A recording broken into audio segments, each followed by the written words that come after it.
Hello everybody, it's me, aka Devil Dog, and I'm back, this time with a new game video. I decided since the launch of Resident Evil 7 has been a major hit, and the fact that everyone's talking about Capcom again, it was time to do one of my video game company histories, and why not Capcom? So here it is, the history of Capcom. I hope you like it.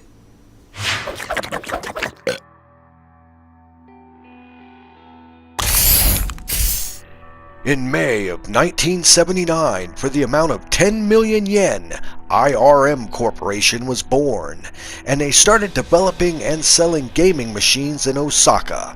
Several subsidiaries later, in 1983, Capcom was officially born. The name was derived from an abbreviation of the word capsule and computer. Capsule stood for a container packed to the brim with fun and a desire to create securely packaged games. And of course, COM was short for computer. In 1983, they released their first original coin-op game, Little League, in July, and Fever Chance in October. And in December of that very same year, they opened their first ever video arcade called Acti 24. Just a year later, they released their very first video game called Vulgus. And as time progressed, Capcom released several hit games in both the arcades and on gaming systems, including Commando in 1985, Mega Man in 1987, which they went on and made over 60 different Mega Man games throughout the franchise alone on that one. Ghosts and Goblins in 1985, the first Street Fighter was released in 1987, and Final Fight in 1989, and of course Street Fighter II in 1991. It became so popular it actually coined the phrase, the Street Fighter boom.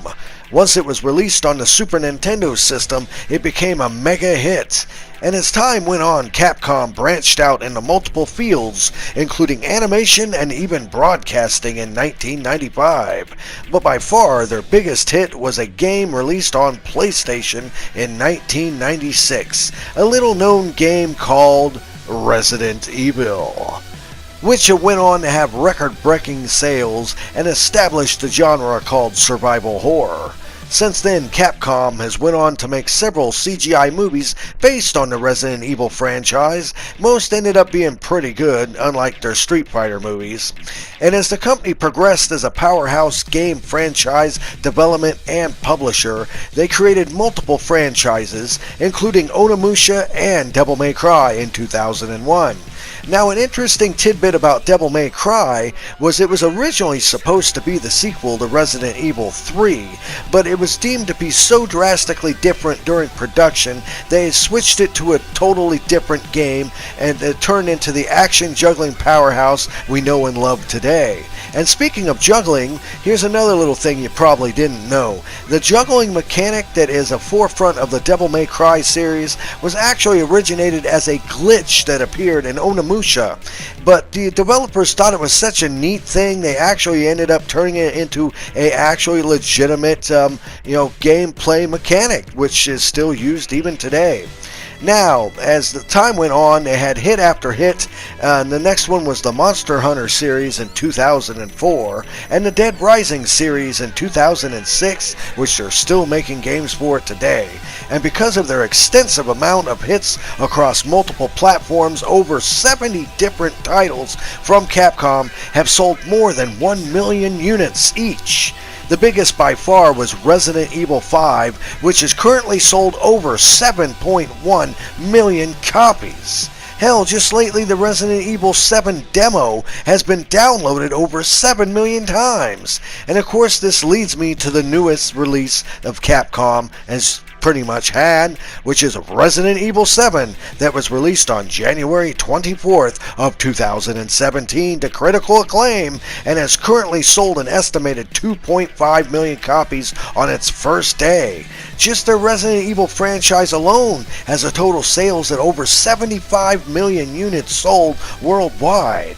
And because of their savvy business moves and grand library of gaming classics and hits, Capcom certainly won't be dying anytime soon.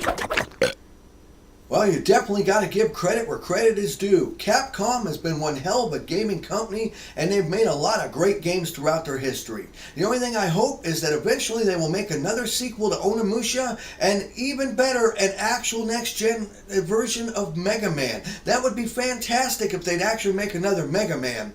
So this is me, Nate, aka Devil Dog, saying I want to thank everyone who subscribes to my channel. I want to thank everyone who watches this video. Please leave a comment below if you thought it sucked or if it was good. And I gotta say this and end it like this. Remember, have fun, play hard, and the devil is in the details. Peace out.